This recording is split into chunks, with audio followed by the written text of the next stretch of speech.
Des images de l'espace, de la viande cancérigène, des canicules à répétition, des batteries au sable et une forêt vierge découverte au fond d'un gouffre. Bonjour à toutes et à tous, je suis Emma Hollen et bienvenue dans Fil de Science, le podcast Futura où l'on retrace ensemble l'actualité de la semaine.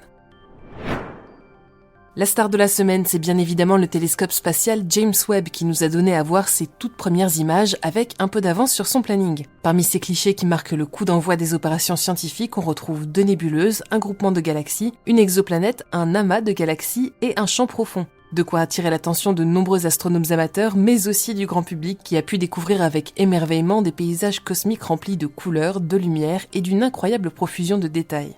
La toute première image à avoir été dévoilée est celle du champ profond SMACS 0723 et déjà les scientifiques se délectent à la perspective des nombreuses découvertes pour les années à venir. Avec un temps de pause de seulement 12,5 heures, le cliché ne fait qu'effleurer les capacités du JWST dans l'étude des champs profonds, mais révèle des galaxies parmi les plus lointaines jamais détectées. Vieux de plus de 13 milliards d'années, certains des objets visibles se sont formés à peine quelques centaines de millions d'années après le Big Bang et racontent la jeunesse de notre univers. Autre découverte notable, la détection de molécules d'eau sur une exoplanète grâce au spectre infrarouge le plus précis jamais réalisé pour ce type de corps céleste. Si cette détection n'est pas forcément indicatrice de la présence de vie sur la planète en question, elle démontre une fois encore les compétences remarquables de l'instrument NIRISS du télescope. C'est donc une nouvelle ère d'observation qui commence dont je vous invite à suivre les développements sur Futura.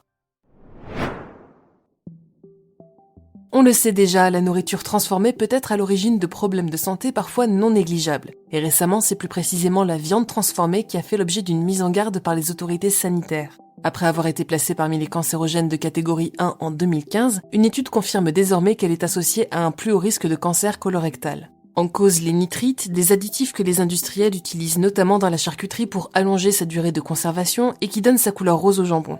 L'association Foodwatch, la Ligue contre le cancer et l'application Yuka ont demandé au pouvoir public d'interdire purement et simplement ces additifs, mais se pose alors la question des solutions à disposition pour garantir la fraîcheur de la viande sur le long terme.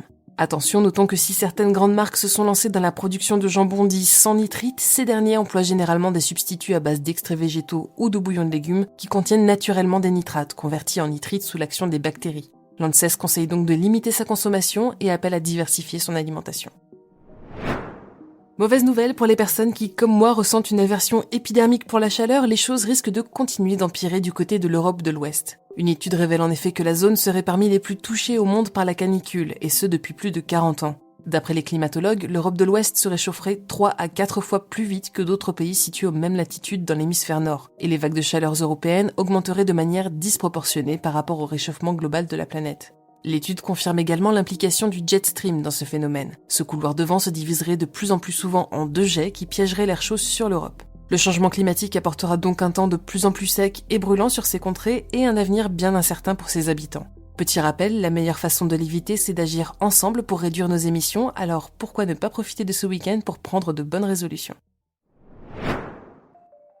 Si en hiver la production d'électricité ne suffit pas toujours à répondre à la forte demande des consommateurs, il existe aussi d'autres moments dans l'année où elle peut carrément être excédentaire. De nombreuses solutions ont été proposées pour stocker ce surplus pour une utilisation ultérieure et récemment c'est vers le sable que s'est tournée l'entreprise Polar Night Energy. Sa batterie prend tout simplement la forme d'un silo rempli de sable de construction qui est chauffé jusqu'à 500 degrés lors d'un surplus de production. Le sable est alors capable de conserver cette chaleur et de la restituer plusieurs mois plus tard, en servant à réchauffer l'eau qui sera distribuée dans les foyers. Le premier silo a déjà été installé dans la ville finlandaise de Kankaanpää et pourrait fournir une alternative précieuse au gaz russe pour l'hiver à venir. Et enfin, pour finir, voyage en Chine où une forêt vierge a été découverte dans un gouffre karstique de 192 mètres de profondeur. Le gouffre, mis au jour dans le géoparc mondial de Leye Fengshan, est le fruit d'effondrements successifs dans un paysage sculpté par l'écoulement des eaux de pluie. La cavité s'étend sur 306 mètres et abrite des arbres centenaires de 40 mètres de haut, ainsi qu'une végétation au sol arrivant à hauteur d'épaule. Reste à savoir s'il héberge également des espèces de mammifères ou d'insectes que nous n'aurions encore jamais découverts. Les images du gouffre Tiankeng et nos autres actualités sont à découvrir sur Futura, bien entendu. C'est tout pour cette semaine, merci d'avoir suivi cet épisode de Fil de Science. Pour ne rien manquer de l'actualité scientifique et du reste de nos podcasts, je vous invite à nous retrouver sur vos applications audio préférées comme Apple Podcasts, Spotify, Google Podcasts ou encore Castbox. Pensez à vous abonner et n'hésitez pas à nous laisser un commentaire pour partager vos réactions avec nous. Ce week-end, ne manquez pas notre dernier épisode de Chasseurs de Sciences où Julie vous parlera du bloop, ce mystérieux signal sonore venu des profondeurs de l'océan Pacifique. Pour le reste, je n'ai plus qu'à vous souhaiter un excellent week-end, buvez de l'eau et restez curieux. À bientôt!